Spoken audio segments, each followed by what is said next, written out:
Meu nome é Larissa Cabreira, sou psicóloga especialista em criança e adolescente e hoje nós vamos falar sobre a polêmica da série coreana que está fazendo maior sucesso. Mas antes disso, não esquece de deixar seu like e se inscrever no canal para apoiar os nossos vídeos. Vamos lá? Então, essa série está fazendo um grande sucesso com as crianças. Mas como que as crianças ficaram sabendo dessa série? Primeiro, essa série está em alta e isso faz com que muitas pessoas façam vídeos lá no TikTok.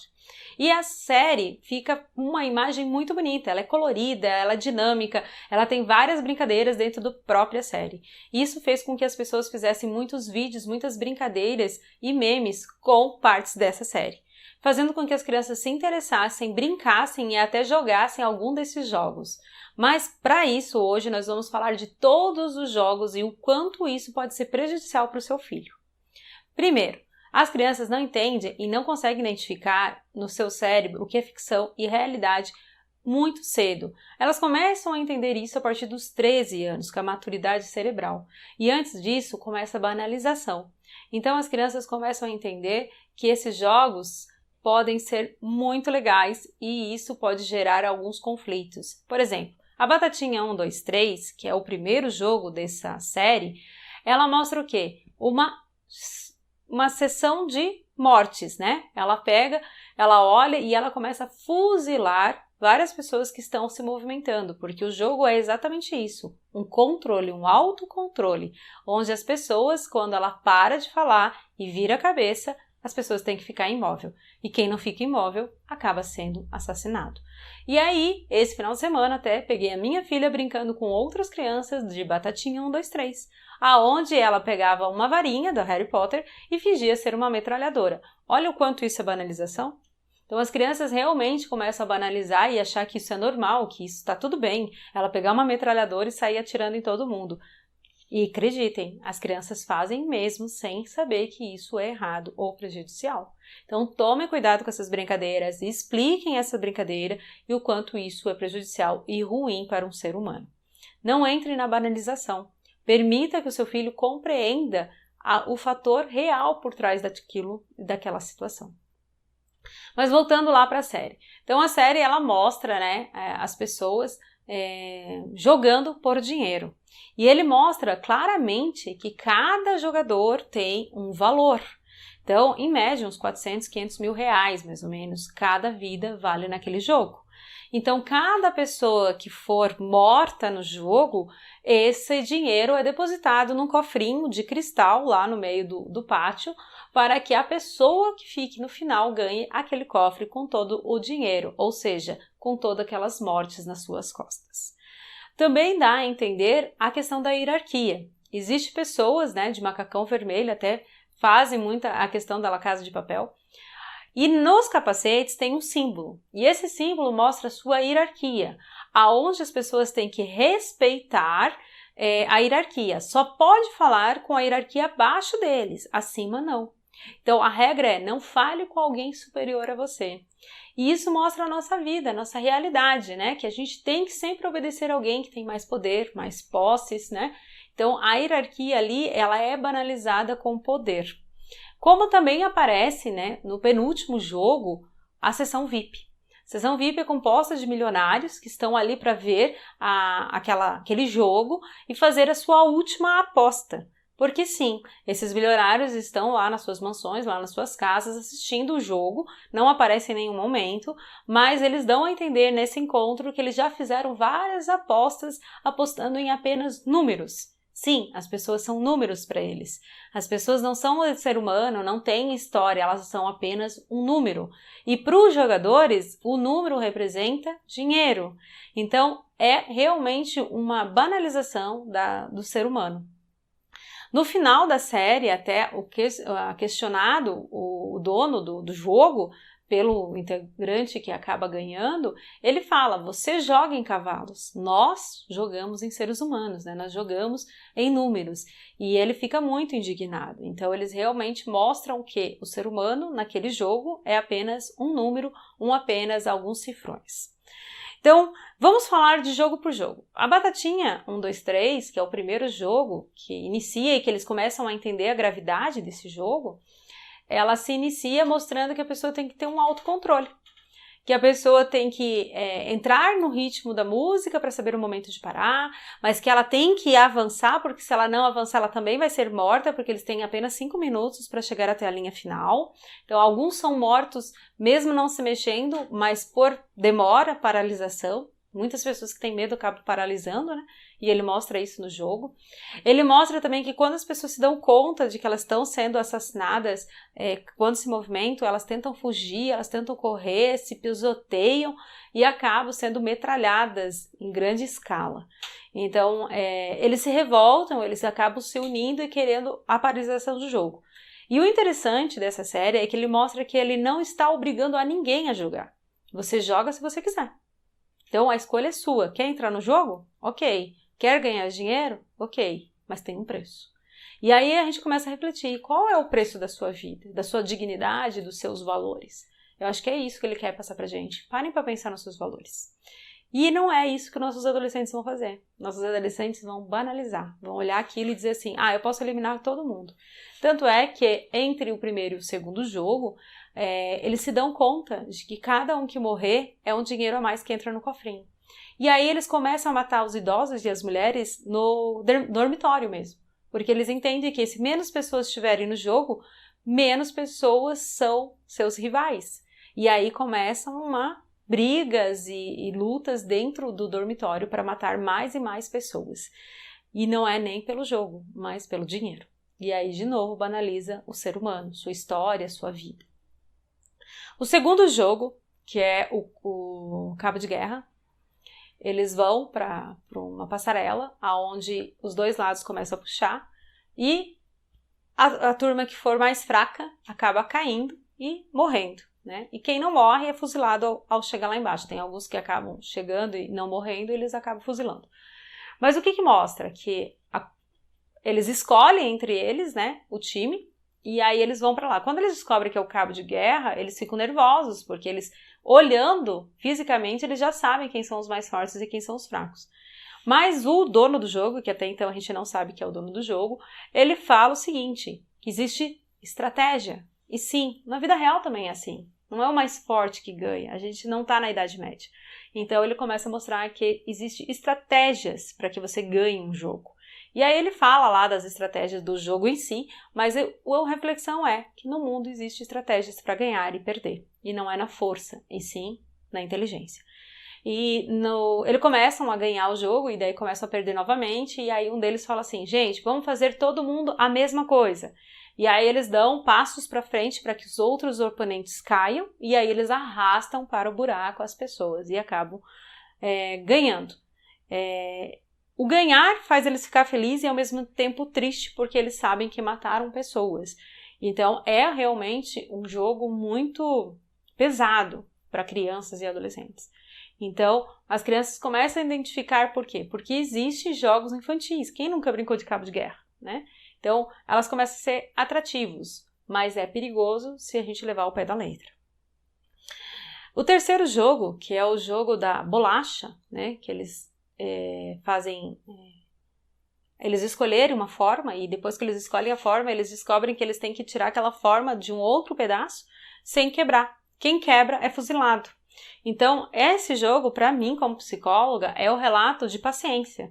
As pessoas elas não têm que ter afobação para resolver as questões, mas elas têm que parar e analisar todo o quadro para daí sim ter uma eficácia maior na sua ação. E ele mostra isso, surpreendendo até o dono do jogo, usando de uma outra estratégia que não a que eles tinham como comum, para que ele ganhe o jogo. E ele ganha e acaba mostrando para outras pessoas, e outras pessoas acabam ganhando o jogo. Então, estratégia, parar para pensar antes de executar, faz de você um ganhador. E aí, segue-se, né, novamente para o dormitório, e aí começa a aparecer as histórias, e as histórias dos personagens começam a mostrar pra gente o quanto eles são realmente seres humanos que tentaram lutar aqui fora para ter sucesso, para ter dinheiro, e isso é um ponto muito, muito, muito crucial. Por quê? Porque o que eu mais encontro nos adolescentes no meu consultório são crianças preocupadas com o futuro, se vão fracassar, se vão ter sucesso, se vão se relacionar, se vão ser bons patrões, se vão ser bons empregados, se vão ter relacionamentos amorosos, e essa preocupação gera angústia, e a angústia gera depressão. Então, nesses momentos me causa muita angústia quando eu descubro que as pessoas têm vida, né? Não são números, e isso traz também uma angústia para todos. No quarto jogo é o jogo da bolinha de gude. O jogo da bolinha de gude é um jogo também infantil e tem várias regras, cada um tem as suas regras, né? Cada um joga de uma maneira. E aí eles mostram várias maneiras de jogar a bolinha de gude. Só que antes de entrar no jogo, eles têm que escolher um parceiro. E aí alguns escolhem por afinidade, outros escolhem por estratégia, outros escolhem por não serem escolhidos, né? Então, tipo, os últimos acabam se entrelaçando, né? E aí uma pessoa fica sem par, que pelo que contam por aí, teria que ser o dono do jogo para ficar fora dessa brincadeira, porque essa brincadeira é só de sorte, pouca estratégia. E acaba sendo surpreendido porque alguém convida ele para participar do jogo. E aí ele acabam deixando uma jogadora de fora. E todo mundo acha que ela vai ser executada. E bem no fim, quando voltam ao dormitório, ela está deitada na cama lá, esperando todo mundo. Então, nem tudo que parece é. E isso mostra pra gente de novo que a gente pode ser surpreendido a qualquer momento pela nossa vida mesmo. E a estratégia do jogo, que é pura sorte, né? Chegar mais próximo, contar quantas bolinhas você tem dentro da mão, tentar adivinhar, que é muito mais uma questão de sorte, mostra que eles escolheram, às vezes, por afinidade, e muitos deles foi por afinidade, que eles escolheram o seu parceiro, e eles descobrem que um dos dois irá morrer, porque eles têm que ganhar do seu oponente, e eles ganhando do oponente, o oponente morre, ou ele deixou o oponente ganhar e ele morre. Então, aí ele começa a mostrar que quando a gente vai para a vida e começa a escolher pessoas para estratégias por afinidade, às vezes não é o melhor caminho para você seguir, né? Você precisa seguir pessoas por serem não tão próximas de você, mas por estratégia. Se eles não tivessem escolhido por afinidade, os dois estariam vivos, ou os dois estariam mortos, ou um ou outro. Mas não importa, o importante é que você tem que entender que na vida real você não pode levar as pessoas apenas por afinidade.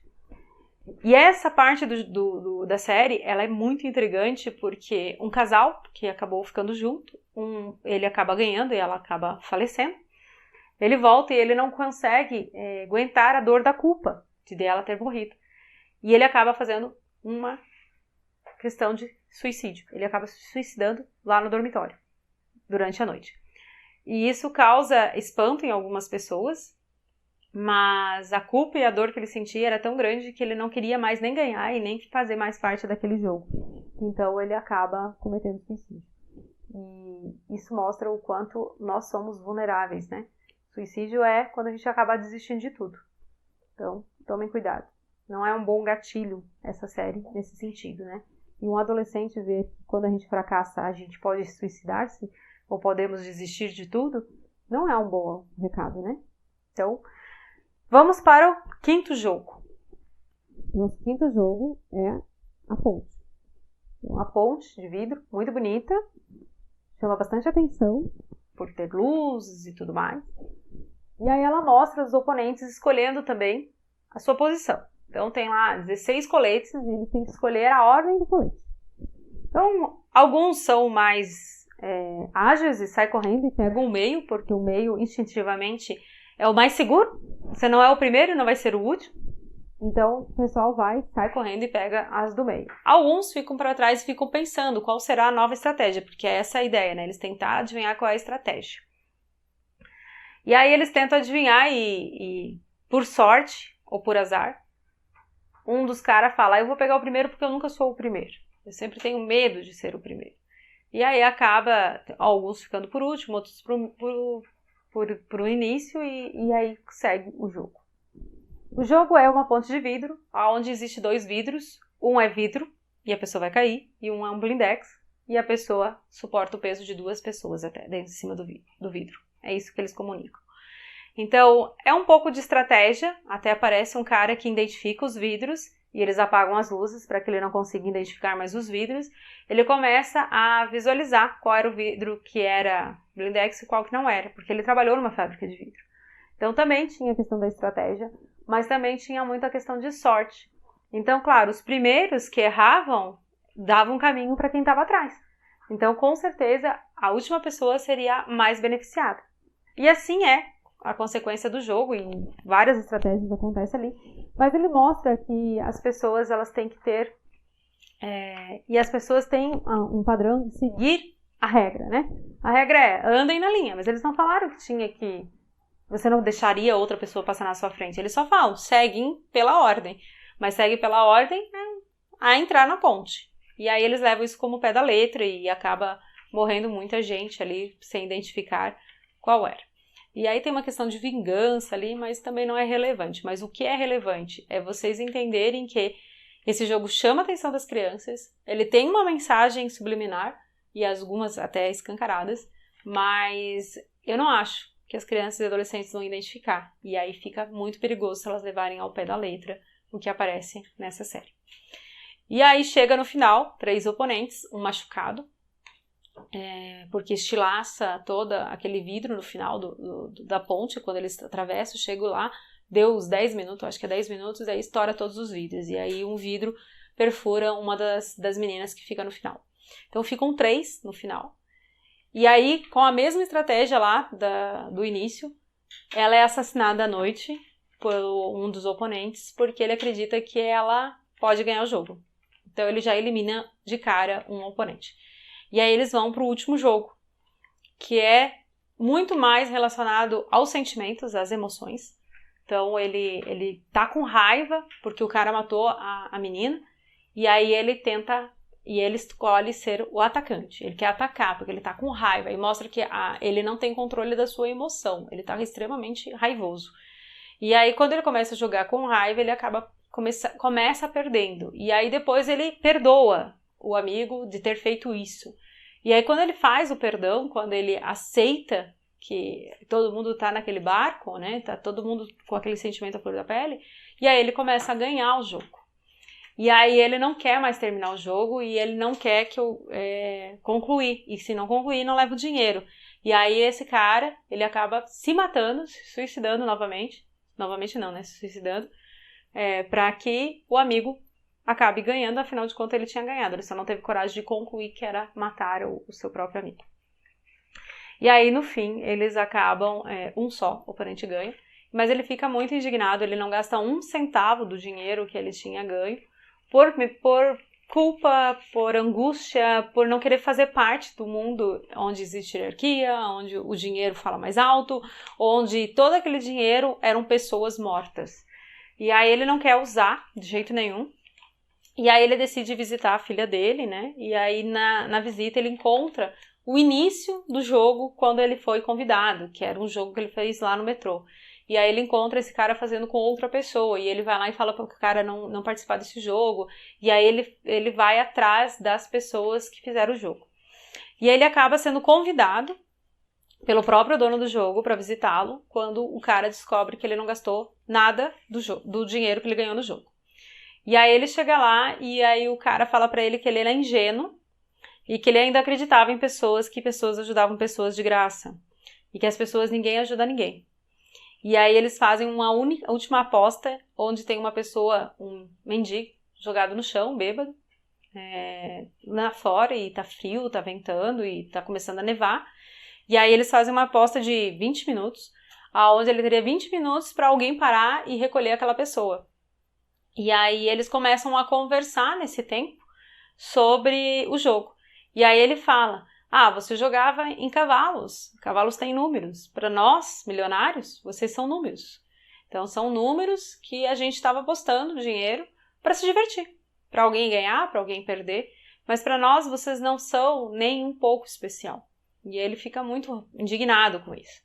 Mas a mensagem no final é o quê? Que vem uma pessoa, identifica aquele ser que está lá jogado, né? Tem empatia, chama a polícia e recolhe aquela pessoa.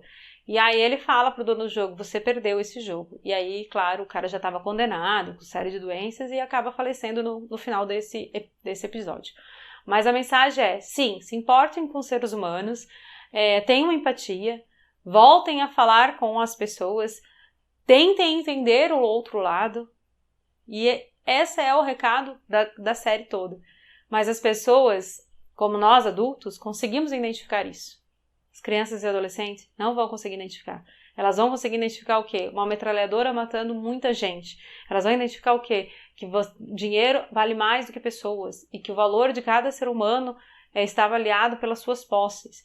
E aí começa uma visão muito errada. E eu acredito, né, que a preocupação dessa escola de mandar essa carta para os pais para não deixarem assistir, para não visualizarem essa série, é justamente o medo de uma criança banalizar a pessoa, a vida, e que alguém te irrite, você pegue uma faca e acabe matando, ou entre num colégio, como já aconteceu muito, com uma metralhadora matando todo mundo, porque você está indignado, você está de saco cheio e você não aguenta mais essa vida aqui. Acho que esse é o recado de hoje. Quem gostou, deixa o like aí no vídeo e compartilhe com mais pais.